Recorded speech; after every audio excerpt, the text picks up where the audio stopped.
दोस्तों, quant small cap fund का NAV 306 रुपये से गिरकर 251 रुपये पर आ गया है।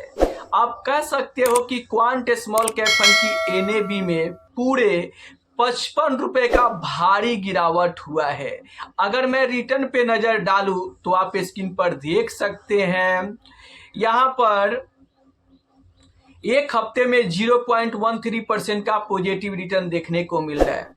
एक महीने की रिटर्न की बात करूं तो -6.83% का निगेटिव रिटर्न देखने को मिल रहा है। अगर मैं 3 महीने की रिटर्न की बात करूं तो -8.57% का निगेटिव रिटर्न देखने को मिल रहा है। 6 महीने की बात करूं तो -9.5% का निगेटिव रिटर्न देखने को मिल रहा है। अगर मैं 1 साल की रिटर्न की बात करूं तो यहाँ पर 4.60% का पॉजिटिव रिटर्न देखने को मिल रहा है।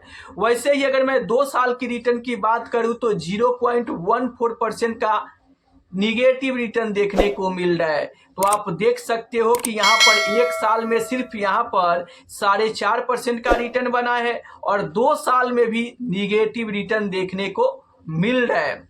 अगर मैं इसका एसेट एलोकेशन की बात करूं तो आप देख सकते हैं, इक्विटी में 98.27% का इन्वेस्टमेंट है। कैश की बात करूं तो 1.73% यहाँ पर कैश में है।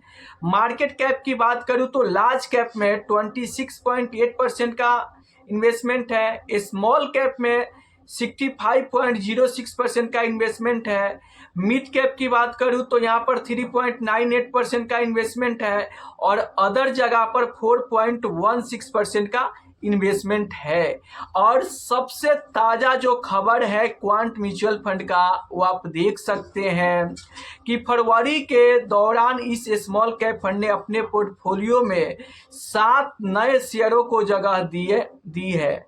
सबसे चौंकाने वाला बदलाव बैंकिंग सेक्टर में रहा, जहां फंड ने HDFC बैंक के 13.95 लाख शेयर और ICICI बैंक के 42.65 लाख शेयर जैसे बड़े लार्ज कैप शेयरों को शामिल किया है।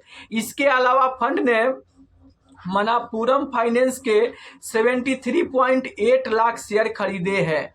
बता दें कि फंड ने अपने पोर्टफोलियो में अरबिंदो फार्मा, इनामी, वन सोर्स फार्मा और सुदीप फार्मा जैसे नए शेयर भी खरीदे हैं। इन नए बदलावों के बाद अब फंड के पास कुल 100 कंपनियों के शेयर हो गए हैं, जबकि जनवरी में यह संख्या 94 थी।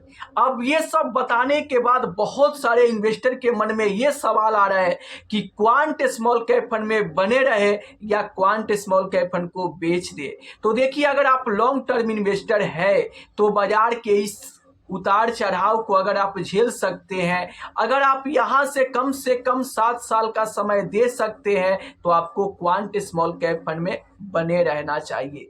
क्यों बने रहना चाहिए? क्योंकि हो सके अगले 7 साल में क्वांट स्मॉल कैप फंड बेहतर रिटर्न बनाकर आपको दे सकता है। अब मैं ऐसा क्यों बोल रहा हूं? क्योंकि देखो, रिटर्न की कोई गारंटी नहीं होता है। कब कौन सा फंड कैसा परफॉर्मेंस करेगा ये किसी को पता नहीं है। लेकिन क्वांट स्मॉल कैप फंड की आप 3 साल का रिटर्न देखोगे तो 18% का शानदार रिटर्न बना के दिया है।